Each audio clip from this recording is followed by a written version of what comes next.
देखिए, अभी आज सुबह मैं एक पोस्ट देख रहा था। हमारे यहाँ से जो विधायक है यूनुस कांजी ने एक पोस्ट की है।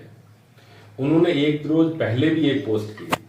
पहले वाली जो पोस्ट की उसमें ये कहा कि सरकार ने, वसुंधरा राजे जी की सरकार ने एक घोषणा की थी, इतने और इतने बेड का एक अस्पताल जो है हमारे यहाँ स्वीकृत हो गया, 300 बेड का।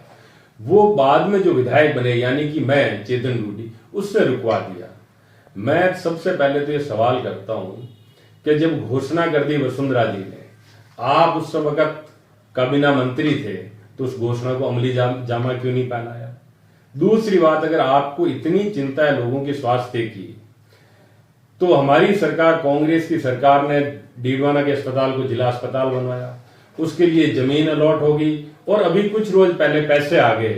तो आपने उस जमीन को जो अलॉट हुई थी उसको विवादित करके अभी तक उस पैसे का काम क्यों नहीं चालू, पैसे से जो आ गया वो काम चालू क्यों नहीं करवाया? जिला अस्पताल बनने क्यों नहीं बन रहा है? आज आप विधायक है, मैं आपसे पूछना चाहता हूं। और घोषणाओं की बात करें तो घोषणा तो आपने की थी कि आप डीडवाना के अंदर हवाई अड्डा बनवा देंगे। घोषणाओं से नहीं होता है, जो कार्य करवा दें उसकी कीमत होती है। और कल जो पोस्ट आई, मैं मुख्य उसी पे बात करना चाह रहा हूं। वो बात यह कि इन्होंने बोला कि जो महिला महाविद्यालय हमारे यहाँ डीडवाना में सैंक्शन हो गया था, बजट घोषणा की थी अशोक जी गहलोत ने, और बच्चों के दाखिले भी हो गए थे, उसके लिए अलग से भूमि और भवन की मांग की। तो इतने सालों तक जो हम आरोप लगा रहे थे कि जो निजी महिला महाविद्यालय जो सरकारी जमीन पे बना है, आप उस सरकारी जमीन को हड़पना चाहते हैं, हमारा ये आरोप सिद्ध हो गया है।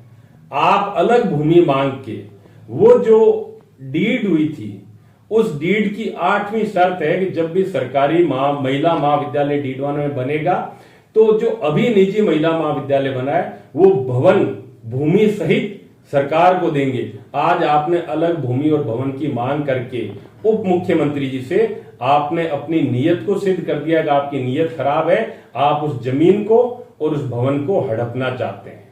तो मैं ये कहना चाहता हूं और डीडवाना के जो लोग हैं उनको बताना चाहता हूं कि इनके विकास से, कामकाज से, आपके मुद्दों से इनको कोई मतलब नहीं है। इनको मतलब है सिर्फ और सिर्फ खुद के लिए जो सरकारी जमीन है उसके मालिक बन के बैठे रहे।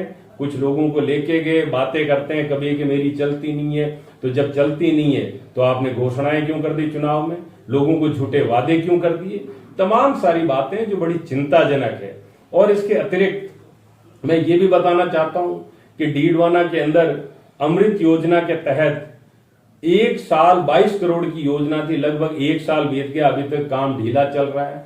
और उससे बड़ी चीज ये कि उसमें 2 टंकियां, ओवरहेड टैंक सैंक्शन किए थे, वो निरस्त कर दिए गए।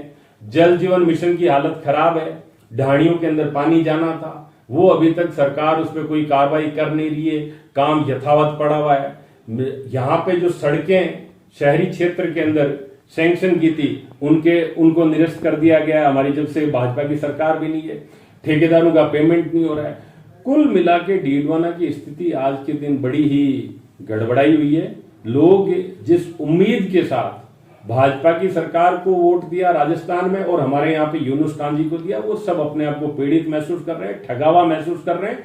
और मैं ये कहना चाहता हूं कि यूनुस कांजी अपनी नीयत को ठीक रखिए और जो सरकारी जमीन आपने ले रखी है रॉयल मार्केट के सामने, सरकारी स्कूल जहां थी, अरबों रुपए की जमीन है, उस जमीन को वापस सरकार को दें और वहां पे जो हमारी बच्चियों की उच्च शिक्षा होनी चाहिए थी वो शिक्षा होनी चाहिए, उनका अधिकार है। आप उनके अधिकारों पे कुठाराघात नहीं कर सकते।